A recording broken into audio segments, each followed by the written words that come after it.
Somos companheiros, amigos, irmãos que vivem alegres pensando no bem.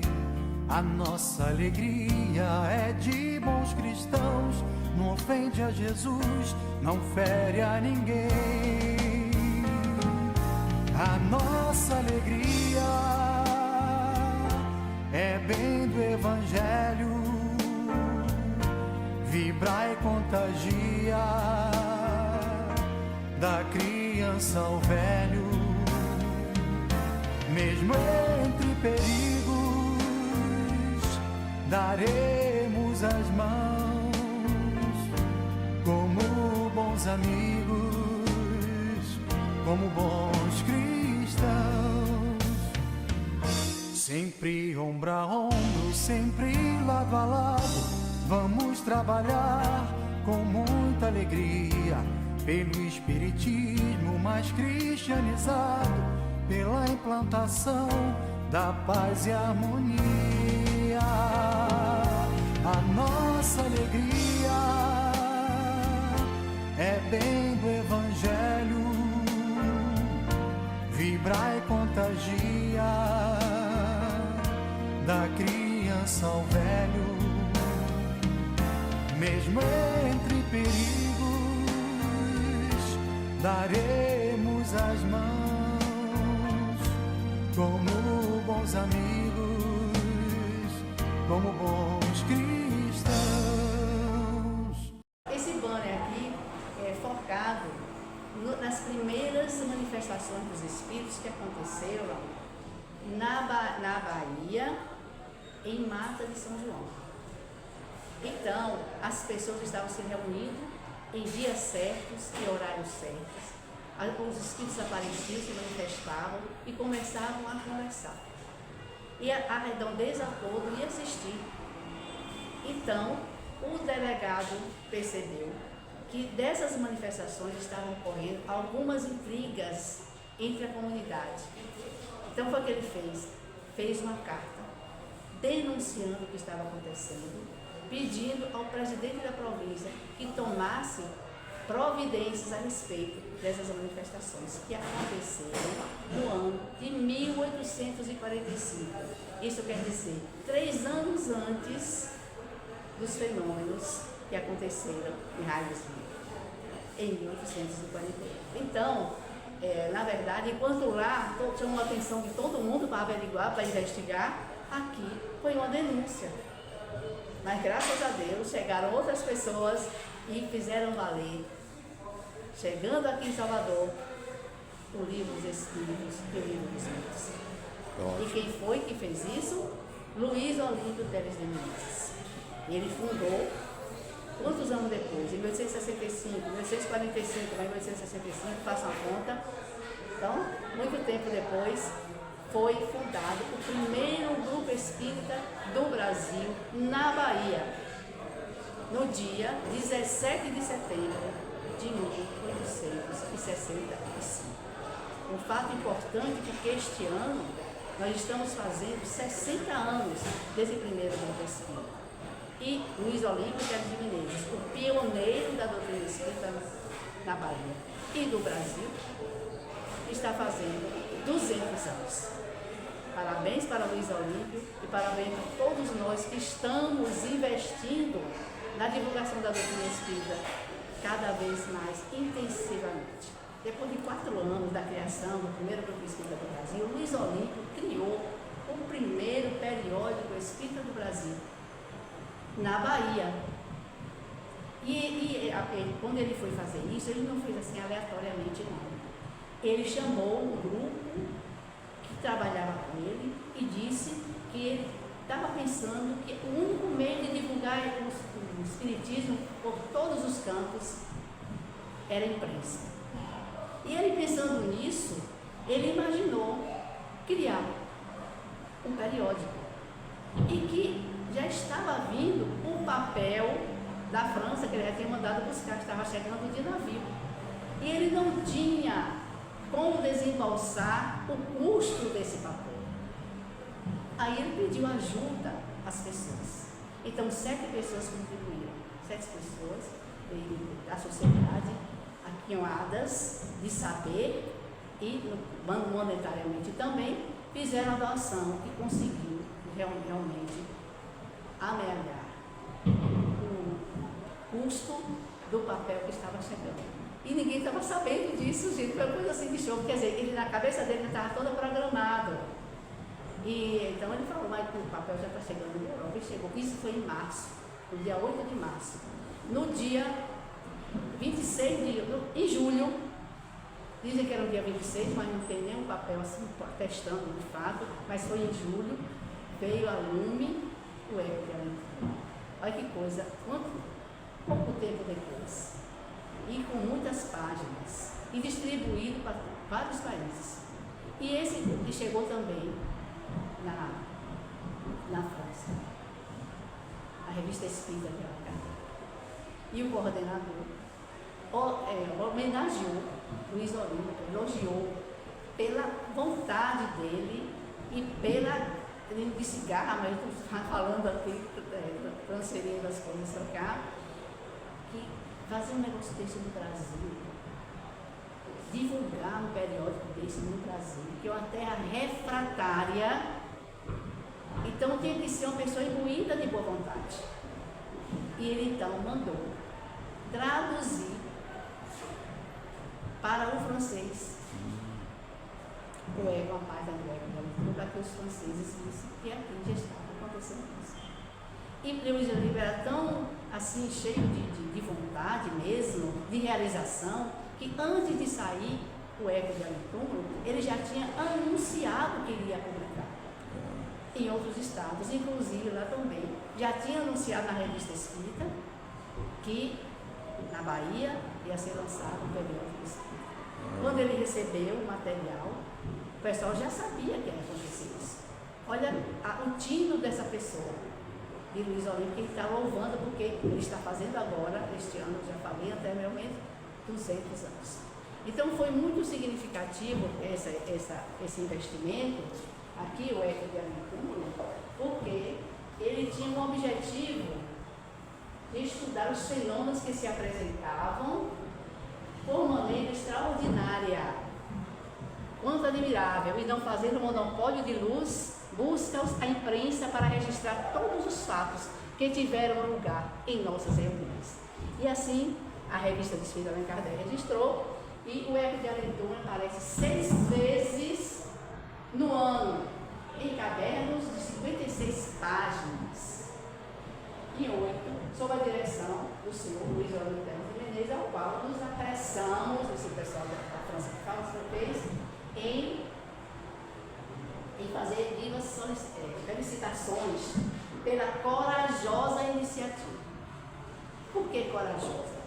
Porque aqui o domínio político era clerical. Então, houve um dissabor muito grande quando o primeiro grupo espírita foi lançado. E então, a igreja reagiu com a carta pastoral. E isso todo mundo soube, a carta pastoral também foi todo mundo. E Luiz Olímpio ficou assim, não disse nada, né? Mas lançou um livro, Filosofia Espiritualista. Porque ele já tinha mandado buscar da Europa o Livro dos Espíritos e o Livro dos Médios. Então, quando ele fundou o Centro Espírita, quando ele criou o jornal, no caso, o Eco de Alentum, ele tinha conhecimento de causa, porque ele falava francês, e os livros vieram em francês. E o que foi que ele fez? Ele pegou os livros em francês, principalmente o Livro dos Espíritos, colocou em português algumas coisas que ele achava que era importante, e esse livro espiritualista compunha dados do próprio Livro dos Espíritos, para poder vulgarizar, como ele dizia, essa palavra, vulgarizar o espiritismo em terras da Bahia e de outros estados também. O trabalho que ele teve de traduzir e de criar esse livro, Filosofia Espiritualista, para que as pessoas que não soubessem francês pudessem conhecer o Espírita via a nossa língua pátria. Isso foi muito importante. Eu penso, né? E tal. Então, dando prosseguimento ao Eco primeiro grupo espírita do Brasil, ele não parou ali. Em 1871, ele e outros companheiros fizeram um documento aos órgãos públicos para registrar o centro agora com o nome de Sociedade Espirítica Brasileira. Então não era Grupo Familiar de Espiritismo, era um grupo, mas ele mudou o nome, Sociedade Espírita Brasileira, para poder as autoridades, né, aceitarem o registro desse centro. Só que não foi possível, porque, embora as autoridades achassem que eram pertinentes, o clero barrou, não aceitou. E como o clero era que era como é que diz, comando de tudo, então não foi possível essa legalização do centro. Mas ele parou? Não parou não, ele fez de novo, mudou o estatuto e caminhou. Mudou algumas frases do estatuto e, finalmente, em 1883, foi legalmente, em 1884, foi legalmente constituída a Sociedade Espírita Brasileira. Esse aqui é o livro que ele escreveu, que eu falei aqui, O Espiritismo, em 1867. Então, bom, depois dessa fase, e de tantas coisas que fizeram contra ele, né, ele foi cada vez mais se ficando imbuído da coisa, que quando o centro foi legalizado, é como se ele tivesse concluído a sua função aqui na Bahia. E ele se despediu. E por motivos superiores familiares, ele ia para o Rio de Janeiro e foi. E lá trabalhou como taquígrafo, que era o que ele gostava de fazer, que ele aprendeu, era autodidata, e a taquigrafia era a mais importante função que ele desempenhava, inclusive aqui na Assembleia Legislativa Provincial. Ele disse que trabalhou 30 anos na Assembleia Legislativa. 30 anos? Agora, eu não tenho dados assim comprovatórios. Mas assim, eu estou falando sobre isso, é porque eu penso que até hoje o nosso pioneiro caiu de alguma sorte nas malhas da cultura do cancelamento. Há muitas pessoas que não sabem que nós tivemos um pioneiro de excelência na divulgação da doutrina em terras da Bahia. E nós queremos evidenciar isso nos 200 anos dele, já falei 2 vezes, você está na cabeça. 200 anos de nascimento de Cristo Livre. Não deve ficar em brancas nuvens. Nós precisamos elevar o nome não por vaidade, mas por reconhecimento. Não é? Eu acho isso de suma importância. Então assim,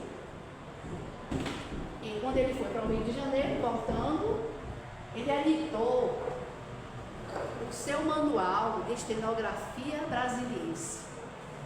Lindo livro. Ele editou isso no Rio de Janeiro. Ele estava trabalhando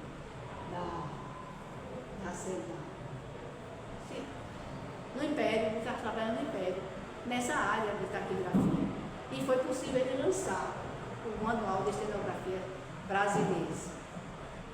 Ele trabalhou aqui na Bahia numa biblioteca, não é? Ele administrava uma biblioteca. No início, ele pediu para trabalhar na biblioteca, ele fez uma carta ao chefe, porque ele precisava trabalhar na biblioteca. Ele foi trabalhar na biblioteca, que era a biblioteca dos jesuítas. Entendeu? E então isso aí foi muito importante para ele. Ele foi bibliotecário, ele foi secretário, ele foi subido de grau na época, com as terminologias pertinentes, e isso deu muito conhecimento para ele pela prática que ele adquiriu nesses lugares.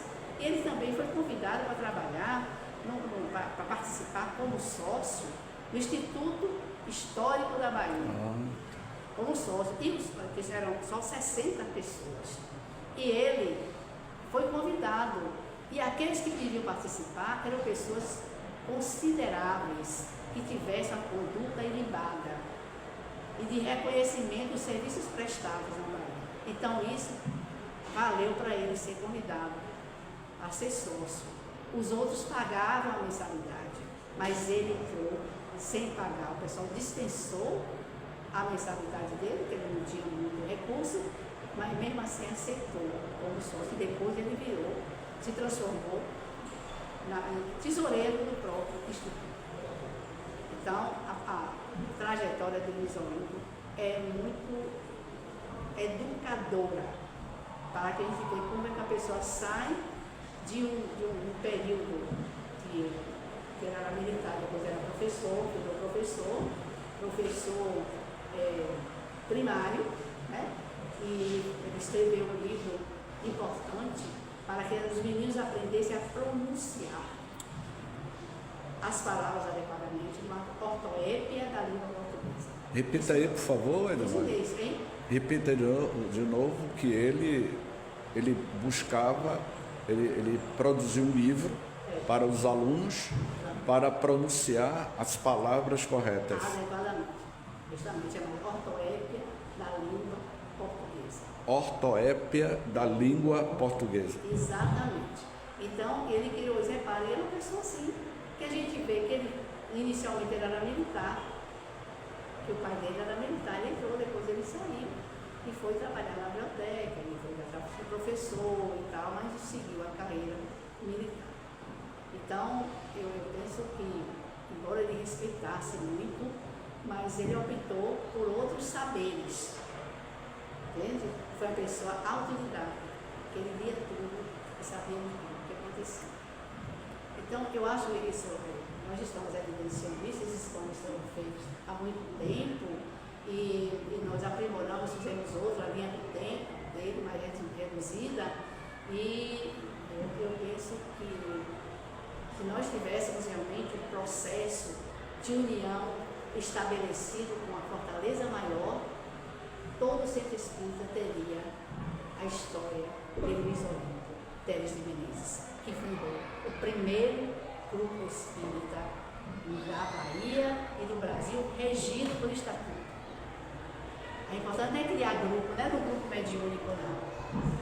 Já com a iniciação organizacional regida por estatuto. Então, esses trabalhos que ele participou no Instituto Histórico e em outros lugares deram a ele essa condição de saber administrar as coisas e de saber conduzir um trabalho, uma instituição, num ambiente hostil, como é o ambiente de Salvador.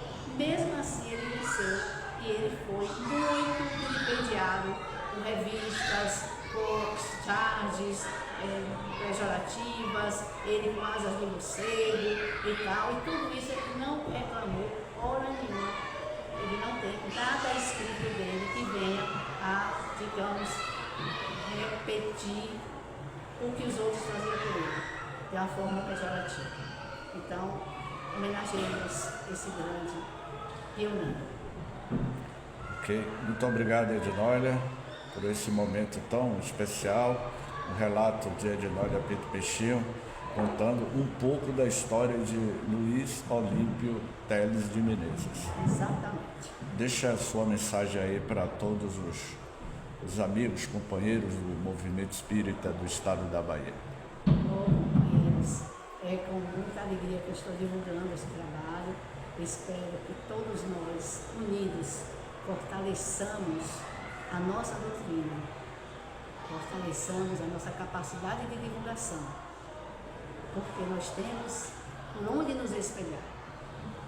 Figuras importantes, como Luiz Olímpio Teles de Menezes e outros que surgiram depois. Se hoje nós temos um centro espírita funcionando, é porque alguém lá sofreu bastante para criar o grupo familiar do Espiritismo. Tem muita paz para todos. Somos companheiros, amigos, irmãos, e vivem alegres pensando no bem. A nossa alegria é de bons cristãos, não ofende a Jesus, não fere a ninguém. A nossa alegria é bem do Evangelho, vibra e contagia, da criança ao velho. Mesmo entre perigos, daremos as mãos, como bons amigos, como bons